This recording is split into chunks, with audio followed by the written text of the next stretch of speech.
Okay, so this first one I think is a really, really good one to start with. So I want to start with this one, and I'm not sure how to pronounce your name. Is it Aelora?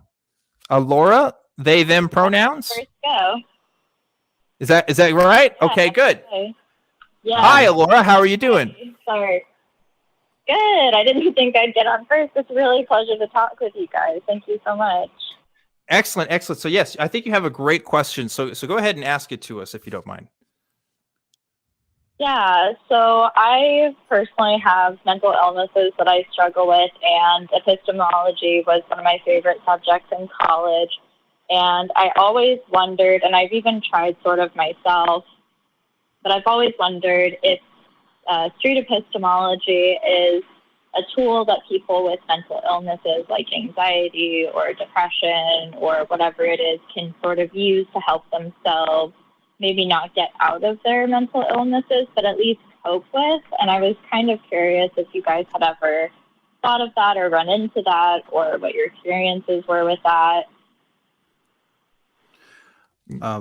My first sense is to say, well, of course SE can help with that. I can help with everything. And I have to somewhat temper my enthusiasm for the approach, especially if it's a medical condition like that.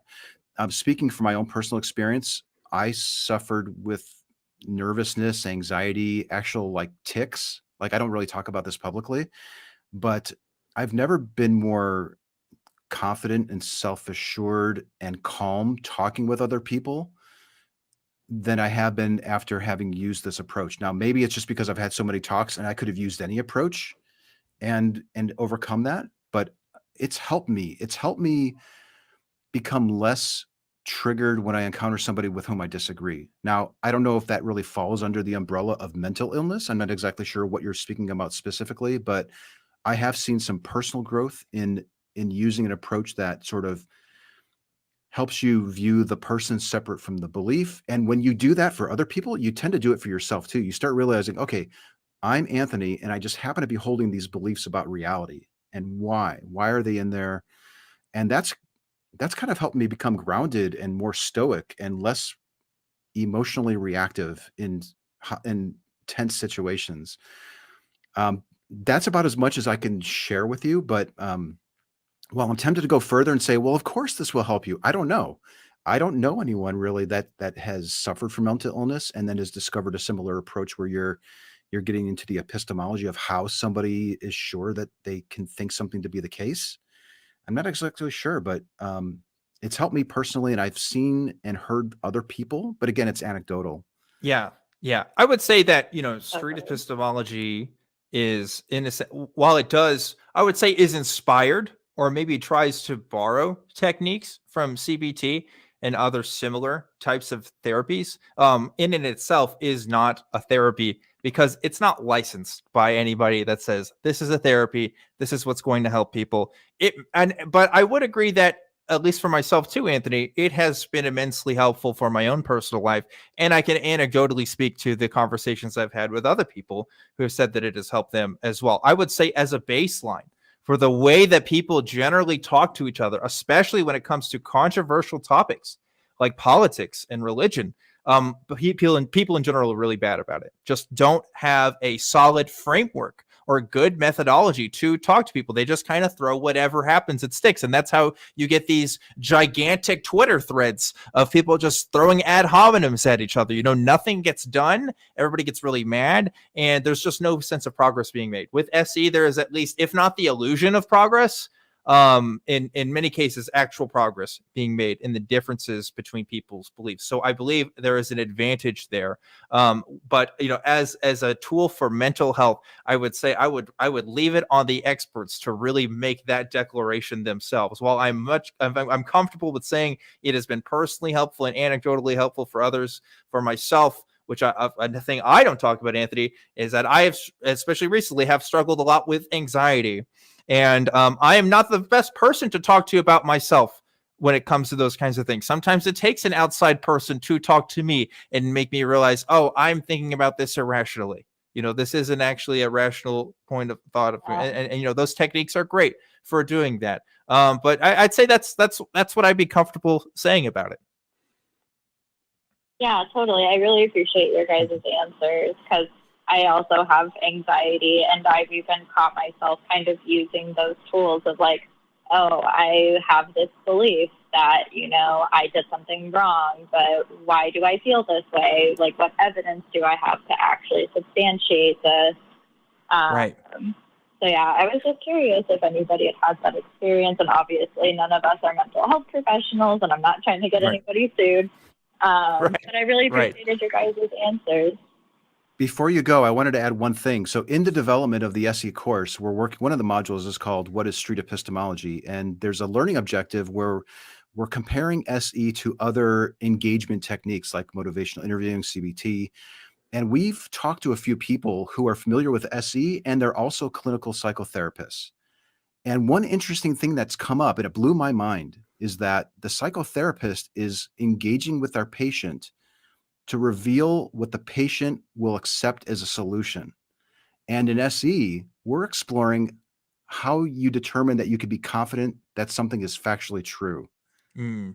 So it's conceivable, I don't want to go out too far on a limb here, but it's conceivable that when we're doing SE, we might actually be talking about realistic solutions. Whereas maybe in a psychotherapy technique, you're revealing solutions that might appease the patient, but may not be grounded in reality necessarily. And I'm not entirely sure, like maybe that's the best thing for the patient who's suffering with mental illness. Like, okay, I pray to the God and I get a sense of comfort, and it's helping me cope through this difficult time. That could be a really useful thing in a clinical setting. But if you were to meet someone doing street epistemology, and hopefully they were being very cautious and feeling you out and making sure that we didn't go beyond your level of comfort, but we would likely be exploring how you can be so sure that what you think is true is really true to some self-reported degree of confidence. And that is a big distinction between the two. Like, I think in SE, we're really kind of exploring realistic perspectives of reality that you can justify to your own standard.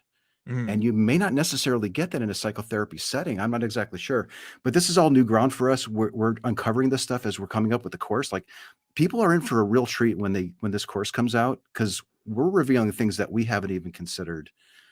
And we've been doing this for years. I was telling somebody that over the last year, I haven't been doing any conversations. I've been strictly working on this course with experts in SE from around the world.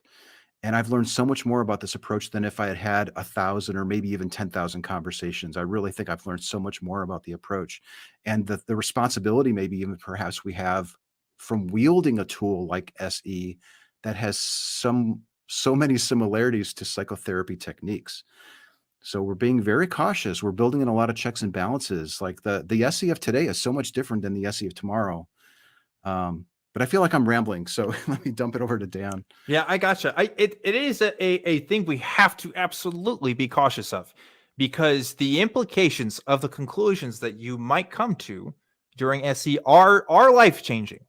They are life-changing, right? Like for some of those kinds of topics, not every kind of topic. If we're talking about, well, I think chocolate is the best ice cream flavor, right? That may not have like life-altering implications besides a different choice when you go to Baskin Robbins. But like, if we're talking about, well, this God that I once believed in for the first, 20 years of my life that I no longer believe in, well, you might start, going on call-in shows and start talking to other people, about stuff. So that, there's some real changes that happen with this stuff. So you could, that it's a possibility, maybe it's happened once, but I still stand to this point that, look, these kinds of conversations of people's beliefs, whether it comes to politics, religion, whatever, these are things that we happen to do every day. And so, like, I don't think having an organized methodology by which to pursue that is a bad thing in and of itself. But it is something where you do have to be cautious sometimes, and context is going to matter with a lot of these kinds of conversations. So, we're and there's still edges to this that I don't know the answer to.